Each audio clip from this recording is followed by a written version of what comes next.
Hello friends, welcome to కల్కి creations. ఈరోజు మనం చూడబోయే రెసిపీ వచ్చి ఆకుకూర మెంతికూర. ఈ మెంతికూర అనేది అన్ని ఆకుకూరల కంటే కూడా బాగా టేస్టీగా ఉంటుంది. అందుకని నేను ఈరోజు ఇది చేసుకుంటున్నాను. మన ఛానల్కి ఇంకా ఎవరైనా సబ్స్క్రైబ్ చేయకపోతే ప్లీజ్ సబ్స్క్రైబ్ అయితే చేయండి. అలాగే బెల్ నోటిఫికేషన్ ఐకాన్ యాక్టివేట్ చేసుకోండి. దాని ద్వారా నేను పెట్టే కంటెంట్ అంతా కూడా మీకు నోటిఫికేషన్ రూపంలో అయితే వస్తుంటుంది. సో ఈ ఆకుకూర మెంతికూరకు కావాల్సిన పదార్థాలు అయితే ఒకసారి చూసేద్దాము. ఒక కట్ట మెంతికూర, 10 పచ్చిమిర్చీలు,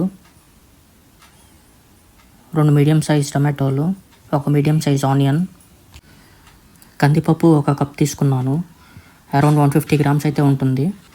ఈ టమాటోస్ ఆనియన్స్ అయితే మనం కట్ చేసి పెట్టుకోవాలి. అలాగే ఆకుకూరకు కూడా మనం అన్నీ ఒలుచుకోవాలి, ఆకులన్నీ కూడా. ఇవన్నీ ఒక కుక్కర్లో వేసుకుంటున్నాను నేను. మీరైతే ఈ వీడియోలో చూడొచ్చు ఎలా వేసుకుంటున్నాను అనేది. ఆనియన్స్, పచ్చిమిర్చీలు, టమాటోలు, చింతపండు, ఆకుకూర, ఈ ఇంగ్రీడియంట్స్ అన్నీ కూడా కుక్కర్లో వేసుకొని 1.5 గ్లాస్ వాటర్ అయితే పోసుకున్నాను. ఇందులో చిటికెడు పసుపుని యాడ్ చేసుకున్నాను. కుక్కర్ లిడ్ అనేది క్లోజ్ చేసి ఇప్పుడు మనం 2 విజిల్స్ వచ్చేదాకా అయితే మనం కుక్కర్ని మంట మీద పెట్టుకోవాలి.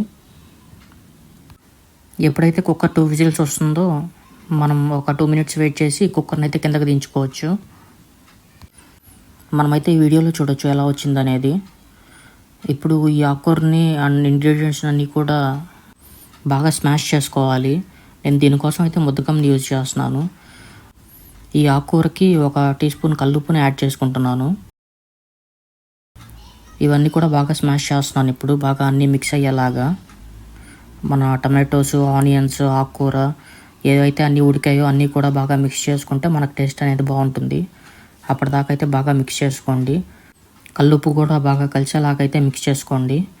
మీకు ఏదన్నా కన్సిస్టెన్సీ సరిపోలేదనుకుంటే కొంచెం వాటర్ అయితే యాడ్ చేసుకోండి, వీడియోలో చూపించినట్లుగా. అంటే కొంచెం మీకు చిక్కగా కావాలంటే అలాగే ఉంచుకోవచ్చు, లేదు కొంచెం లూజ్గా కావాలనుకుంటే వాటర్ యాడ్ చేసుకోవచ్చు. అలాగే కొంచెం గీ యాడ్ చేసుకుంటున్నాను నేను. ఇప్పుడు మనం తిరగమాత అనేది ప్రిపేర్ చేయాలి. దీనికోసం ఒక చిన్న బాండల్ని తీసుకోండి. ఈ బాండల్లో 50 ml ఆయిల్ వేసుకొని ఆయిల్ హీట్ అయ్యేదాకా అయితే మనం వెయిట్ చేయాలి. ఎప్పుడైతే ఆయిల్ అంతా కూడా బాగా హీట్ అవుతుందో 1 టీ స్పూన్ ఆవాలు యాడ్ చేసుకోవాలి. 1/2 టీ స్పూన్ జీలకర్ర. ఇవన్నీ కూడా బాగా చిటపట అనేంత వరకు బాగా వేయించుకోవాలి.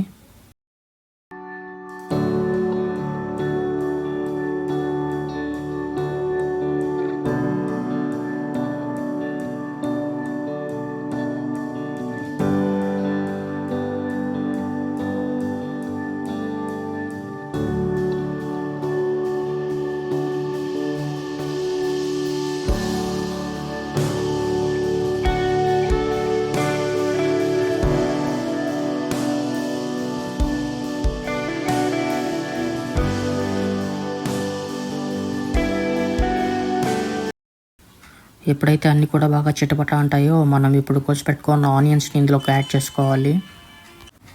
ఈ ఆనియన్స్ అంతా కూడా బ్రౌన్ కలర్గా వచ్చేదాకా అయితే మనం వేయించుకోవాలి.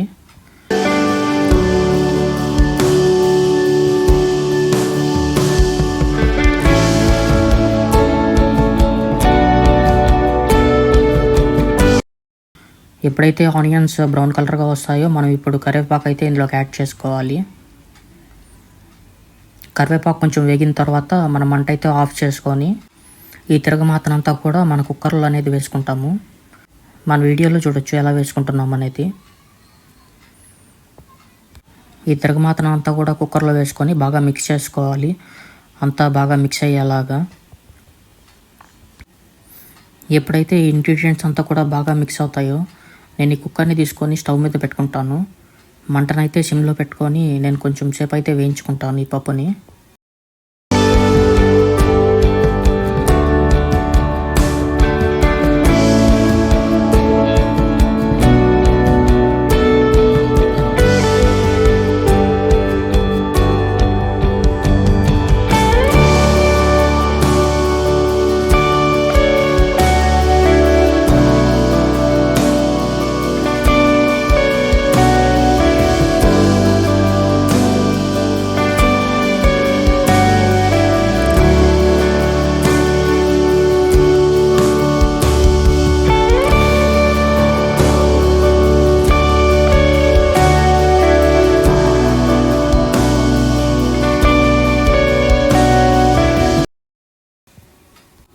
మనం వీడియోలో చూడొచ్చు బాయిల్ అయినట్లుగా మనకి తెలుస్తుంటుంది పైన.